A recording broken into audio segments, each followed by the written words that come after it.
클린스만 한국 축구 국가대표 전 감독이죠. 근데 이제 여러 가지 얘기가 많았잖아요. 이게 감독으로서의 자격이 없다. 뭐 맨날 졌는데도 웃는다. 그리고 이 임기 중에 실제로 감독 역할을 제대로 안 했다. K리그가 됐던 이런 선수들 보러 다녀야 되는데 그건 안 하고 미국 본인 집에만 계속 있고 화상통화로 참여하고 이번에 아시안컵 축구도 졌는데 4강 진출 실패하고 이에 대한 이 분석을 하기로 되었는데 한국에는 하루만 있고 바로 뭐 미국으로 떠났다. 뭐 이런저런 얘기가 있었는데 그중에서 또 기사로 나왔던 게 어젠가 그젠가 봤는데요. 이런 국내 기사가 있더라고요. 재택근무를 고집한 이유가 있었네요. 왜냐하면 국내에 한국에 체류한 날짜가 적어서 세금을 덜 내는 그런 상황이다라는 그런 기사가 있었어요. 그래서 흥미로운 기사여서 뭐 또 제가 하는 일이 또 그런 일이다 보니 무슨 내용인가 하고 봤는데요. 원격 근무 방식으로 예기치 않은 큰 경제적 이득을 가져다 줄 것이다 라는 뭐 신문 기사예요. 그래서 해임된 이후에 바로 한국에 오자마자 그 다음날 가족이 있는 미국으로 떠났다라는 거죠. 그 다음에 또 뭐 대한축구협회의 화상회의를 통해 참여하면서 뭐 이러한 것들이 뭐 변명해서 이것도 또 한국 사람들, 한국에 계신 우리 국민들의 공분을 사는 그런 얘기를 했죠. 뭐 탑 플레이어들의 불화로 인해 좋은 성적을 낼 수 없었다라는 그런 감독으로서는 상상할 수 없는 그런 선수를 탓하는 그런 코멘트를 했다라고 했었죠. 그런데 화제가 됐던 건 뭐였냐면 위약금 문제였었죠. 대체로 이제 언론을 통해서 나오는 거는 위약금을 70억 원 정도 지급하기로 되어 있다라는 게 공개됐잖아요. 그런데 그중에 이제 여기서 얘기하는 것이 뭐였냐면 국내에 상주하지 않고 원격 근무를 한 덕분에 낮은 세율을 적용받을 수 있게 됐다라는 전문가 의견이 나왔다는 게 뭐 여러 신문에서 다루어졌어요. 그래서 이게 뭔고 하고 봤더니 뒤에 좀 더 말씀드리겠습니다만 컨셉은 이거였어요. 이분이 미국에 거주하면서 한국에서는 비거주자로 하다 보니 여러 혜택을, 세제상의 혜택을 누리게 됐다라는 얘기였는데요. 여기서 중요한 거는 이 사람이 미국 국적이에요. 그랬을 때 이분이 미국 거주자를 따지는 그 미국 세법상 기준상으로 보면 미국 거주자이거든요. 그리고 한국 거주자를 따지는 그 기준에 있어서는 또 한국 거주자냐 비거주자냐가 뭐 어쩌고저쩌고 하는데 아무튼 이러한 빈틈을 활용해서 절세를 달성한 거 아니냐라는 그런 얘기거든요. 보통 이제 미국 거주자를 따지는 기준에서 거주자가 되는 요건은요. 미국의 시민권자이거나 아니면 영주권자이거나 아니면 183일, 여기도 뭐 183일이라는 얘기가 나옵니다만 체류한 사람에 해당이 됩니다. 근데 이분 같은 경우는 미국 그 시민권자더라고요. 그러니 미국 거주자겠죠. 그리고 한국 거주자의 이 판단 기준은요. 183일이라고 하는 그 체류 일수를 기본 규정으로 따집니다. 그런데 이분이 뭐 183일 안 있었겠죠. 그렇다 보니 한국 비거주자로서 함으로써 혜택을 누렸다라는 그런 얘기였어요. 그리고 특히 이제 한미 조세 협정 뭐 좀 어려운 얘기까지 나오는 건데요. 그래서 언론에서 얘기했던 그 내용이 뭔지 제가 좀 봤어요. 그랬더니 비거주자로 함으로써 한국에서 낮은 세율의 적용을 받고 또 건강보험료도 면제를 받고 뭐 종합소득세 신고 면제, 그다음에 원천징수 특례라는 혜택을 누렸다라고 하는데요. 요 1번과 2번이 큰 내용이에요. 3번, 4번은 뭐 큰 내용은 아니고요. 그래서 그게 뭔지를 제가 또 봤어요. 그랬더니 이 클린스만 감독이 원격 근무 형태와 그 원격 근무니까 뭐 한국에 없었다는 얘기잖아요. 그러니까 비거주자, 국내 비거주자가 된 거죠. 183일이 안 됐으니까. 그래서 세법상 절반 수준의 낮은 세율의 적용을 받았다라고 하는 거죠. 구체적으로 뭐냐면요. 70억 원에 달하는 뭐 한 700만 불이라고 칠게요. 600만 불은 일시적인 기타 소득으로 간주가 되고요. 그래서 한국 세법상 이러한 기타 소득에 대해서는요. 비거주자가 이러한 기타 소득을 냈을 때에는 22%의 세율의 적용을 받는데요. 그리고 만약 한국에서 거주자로 간주될 경우에는 종합소득세의 신고 대상이면서 최고 세율은 49.5%의 적용을 받는다라는 거죠. 그리고 금액이 워낙에 높으니까 이게 뭐 70억이니까 최고 세율의 적용을 받을 겁니다. 그러니 말하자면 이 사람이 비거주자로 하다 보니 49.5%에 달하는 세금을 피하고 22%만 부담했다라는 그런 얘기죠. 그렇죠? 경질시 지급된 70억 원 중에 세금 15억 4천만 원, 이게 22%죠. 70억에만 납부하는 상황이 됐다라는 게 기사의 내용이었었던 거예요. 그리고 뭐 건강보험료도 면제, 이건 조세협정의 얘기를 하는 걸 텐데 한국에 거주하지 않는 비거주자는요 국민건강보험료를 납부할 필요가 없다라는 거죠. 그래서 뭐 한 몇천만 원 이득을 본 것 같아요. 그리고 뭐 종합소득세 신고 면제인데요. 이거는 앞서 얘기했던 첫 번째 거랑 같은 거예요. 만약에 거주자였다면 종합소득세 신고 대상이 됐었을 거고 그에 대해서 49.5%였는데 22% 아까 얘기한 것처럼 했으니 그 차액만큼의 혜택을 본 거라는 얘기죠.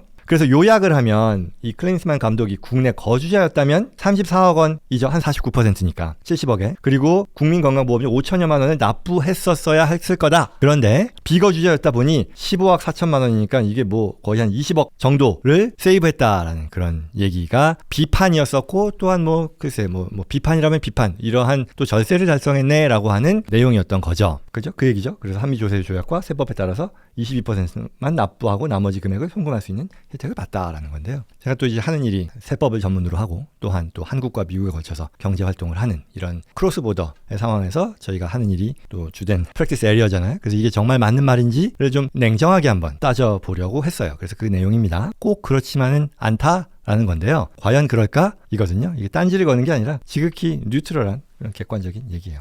그래서 한번 볼게요. 이 미국 세법이라는 건요. 앞서 얘기한 것처럼 미국 국적이면 미국 거주자예요. 그렇죠? 이분은 미국 국적이에요. 따라서 미국 거주자인 거예요. 그리고 이분이 미국 거주자가 되면 월드와이드 인컴 텍스인 거예요. 내가 어디에서 소득을 내건 무관하게 미국 정부는 과세 권한을 갖게 됩니다. 그리고 여기서는요. 미국의 소득세는요. 이거 보시는 한국에 계시는 한국 분도 계실 테니까 미국의 소득세는요. 두 가지가 있어요. 연방소득세와 주소득세가 있어요. 그래서 미국의 거주자가 되면 세계 어디서 벌건 간에 미국 정부의 과세 의무를 지고요. 그리고 연방소득세와 주소득세 두 개로 나뉜다라는 얘기죠. 그리고 연방소득세 같은 경우는 여기 안 적혀 있는데요. 만약 내가 해외에서 번 소득에 대해서 그 나라에서 세금을 내면 그 외국에서 부담한 세금만큼은 내 연방세를 계산할 때 외국 납부세 공제라고 해서요. 그 미국에서의 세금을 줄이는 데 쓸 수 있게 해준다는 그런 혜택은 있어요. 그게 여기서 어떻게 작동을 하는지 한번 보자는 거예요. 자, 이게 제가 위키피디아인가요? 한국? 거기서 보니까 미국으로 이주했고요. 원래 독일 사람이잖아요. 유명한 스타 플레이어였잖아요. 그래서 미국 국적을 취득했다라고 하고요. 캘리포니아 헌팅턴 비치요. 저희 뭐 가까운 곳인데 거주하고 있다고 하네요. 뭐 지금도 그런지 모르겠으나 아무튼 뭐 그렇게 했답니다. 그리고 관련 정보로서요. 미국의 어떤 적용되는 소득 세율을 보면 소득이 결혼했으니까 뭐 부부 공동이라고 아마 보면 되겠죠. 70만 불 이상의 경우에는요. 그 이상의 소득에 대해서는 37%의 세율의 적용을 받아요. 70만 불이니까 뭐 7억이라고 치면 이분 70억이니까 이보다 훨씬 높잖아요. 그러니 37%라고 볼게요. 그리고 스테이트는요. 여기 보면 캘리포니아의 경우는 2024년이니까요. 14.4%예요. 그런 거죠. 이걸 가지고 한번 볼게요. 자, 그러면 신문이 한국의 언론이 얘기하는 이 지금의 상황은요. 뭐냐면 자, 미국 거주자고요. 그리고 한국의 비거주자를 했다는 얘기잖아요. 뭐 미국 거주자라고 얘기는 안 했지만 미국 거주자니까 거주자인 거잖아요. 그래서 한국에서 원래는 49.5% 냈어야 되는데 22%밖에 안 냈다라고 비판한 거잖아요. 그런데 미국은요. 이 사람은 미국인이기 때문에 당연히 미국에 세금 신고의 의무가 있을 거예요. 그리고 아까 말씀드린 것처럼 연방소득세와 주소득세가 있다고 했어요. 그러니 이 사람은 70억이라고 하는 그 위약금에 대해서요. 월드와이드 인컴 텍스예요. 미국 사람이니까 70억에 대해 소득세율 얼마예요? 37%의 적용을 받을 겁니다. 그리고 아까 얘기한 것처럼 해당 소득에 대해서 외국에서 부담한 세금만큼은 미국의 세금을 줄이는 데 쓸 수 있다 그랬어요. 그게 외국세 공제라고 했어요. 그게 뭐냐? 한국에 낸 그 70억에 대해서 22% 냈잖아요. 이만큼은 내 이 미국 연방세를 부담하는 데 있어서의 세금을 줄이는 데 쓸 수 있다고요. 그 말이 뭐다? 37-22. 그러니까 미국에서는요. 얼추 추가로 연방정부 IRS에 부담하는 세금이 한 15% 될 거라고 예상할 수 있을 거예요. 어렵지 않죠? 그렇겠죠? 그리고 이 사람은 아까 캘리포니아 헌팅턴 비치에 산다 그랬잖아요. 그러니 캘리포니아 거주자라고 본다면 그러면 앞서 본 것처럼 최고 세율이요. 14.4%예요. 그러니까 이 사람이 캘리포니아 거주자, 미국에 사는 미국인으로서 왔단 말이에요. 그러면 그 70억에 대해서 한국에서 22% 세금 내지만 미국에서는요. 추가 부담 연방세에서 15% 내고요. 주에서는 14.4%를 낼 거란 말이에요. 그러니 이 사람이 부담하는 총 과세 부담률은 70억에 대해서 한국과 미국에서 전체 부담하는 걸 놓고 본다면 독일은 뺄게요. 그러면 51.4%에 달한다. 왜? 22 더하기 15 더하기 14.4.